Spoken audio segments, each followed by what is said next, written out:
aqui, portanto é uma noite realmente de emoção e palavras ao mesmo tempo de agradecimento mais uma vez por conta desse concerto, dessa cooperação entre essas instituições, o Tribunal Regional do Trabalho, a Escola Judicial, a Unibrasil,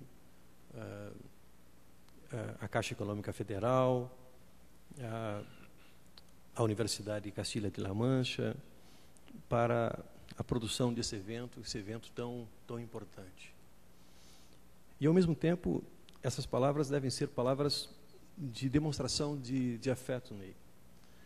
Porque, e tomando um pouquinho do tempo dos senhores, apenas para demonstrar essa dimensão mais humana, eu conheço o desembargador do trabalho, Ney Freitas, realmente há cerca de 30 anos, há mais tempo que nós gostaríamos de confessar, não é mesmo, Ney?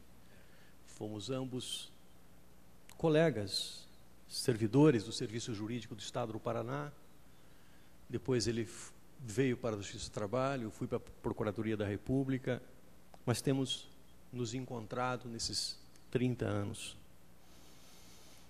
Dias atrás, estávamos reunidos os titulares da Faculdade de Direito da Universidade do Paraná, que somos tão poucos, compomos uma mesa num restaurante, fazemos esses almoços periódicos, e o professor Fachin disse: professor Clemerson, você se deu conta que a nossa geração chegou?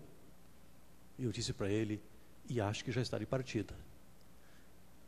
Porque a verdade é essa, ou seja, são apenas 8 ou 9 titulares que todos compõem basicamente a nossa geração.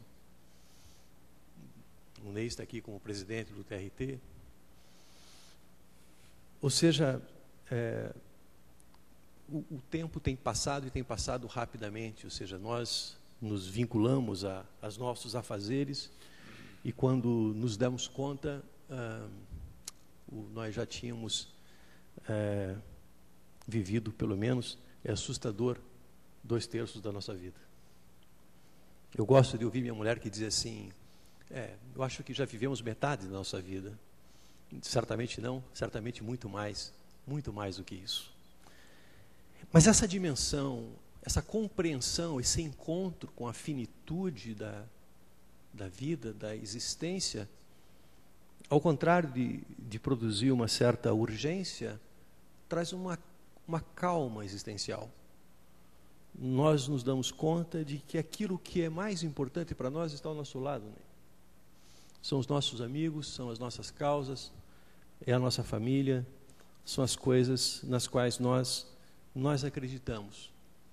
É um pouco diferente do outro momento do existir, que é o momento da juventude, onde aí sim a pressa é enorme, porque queremos conquistar tantas coisas precisam ser incorporadas à nossa existência. O tema sobre o qual nós vamos falar e que compõe a razão de ser desse encontro é da maior importância. A Constituição de Weimar, de 1919, inaugura o constitucionalismo social. E a partir daí o constitucionalismo certamente será um constitucionalismo diferente.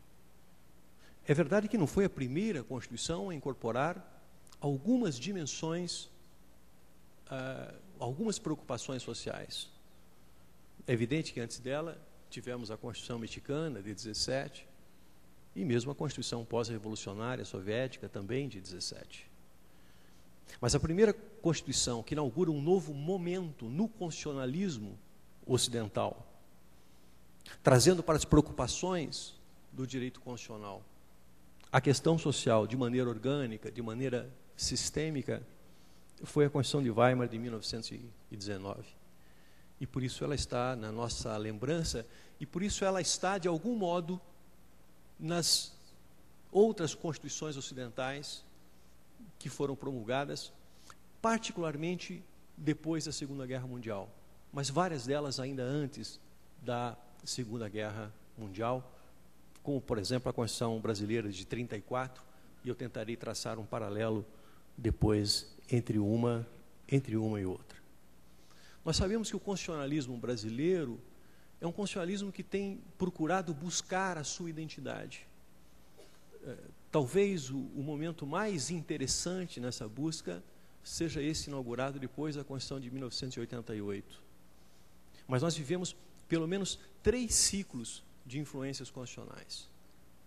O primeiro ciclo, que foi de 1824 a 1891, nesse momento nós sofrimos a influência do constitucionalismo francês orleanista.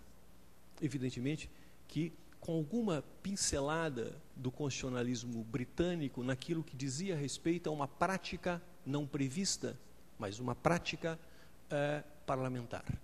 E parlamentarista é mais do que isso. Inaugurada sem uma alteração formal da Constituição de 1824.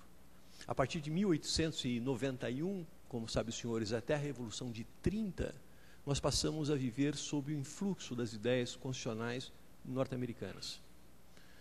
A partir de 30, mas particularmente a partir de 1934, foi a Constituição de Weimar que fez sentido para nós.